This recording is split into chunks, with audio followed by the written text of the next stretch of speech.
But one of the important things I think last time is that we saw a lot of extra first home buyers into the market, hoping that once we got out of lockdown, we'd see a little bit of improvement in listings. So I do actually think the demand is going to recover relatively quickly.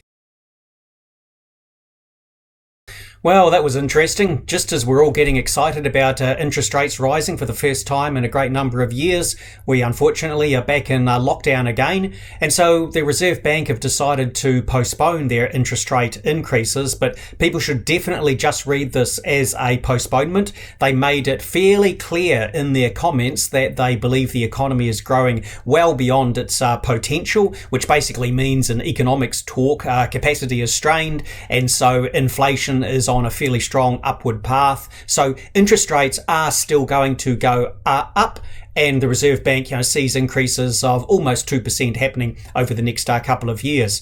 Now, we're in lockdown again, and of course we're naturally concerned about the negative impact on the economy, but this time we have information we did not have in March last year. We know that listings fall away, so people just pull back from the market for a while.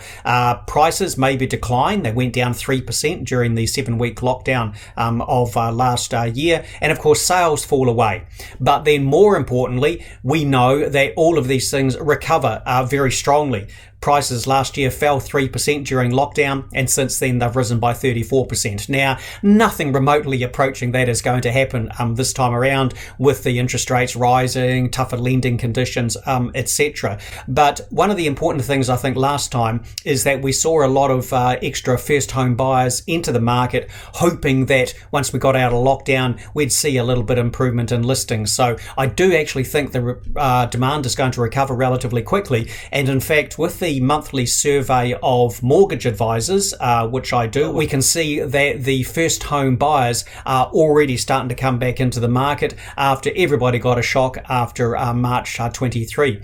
There's another survey I run with Crocker's Property Management, asking investors what they're seeing out there, and I put an extra question in this time asking them what level or how much would interest rates have to increase before to make you sell your property. And if interest rates went up by 2%, only 3% of investors said, yeah, they'd probably be forced to sell. If it was a 3% increase in the Reserve Bank's official cash rate, mortgage rates, etc., 8% would sell. So, that'd be fairly substantial in the context of the market. But given the outlook most of us are having for 2.5%, I think we will see some extra investors doing some selling, but it's not going to be any great wave, which I think will depress the prices to any great extent. But obviously, a lot of things happening, a lot of balls in the air at the moment, but you should still be anticipating interest rates rising, the Reserve Bank basically kicking the boot in, probably from about October 6. So stay safe, everybody out there, and all the best.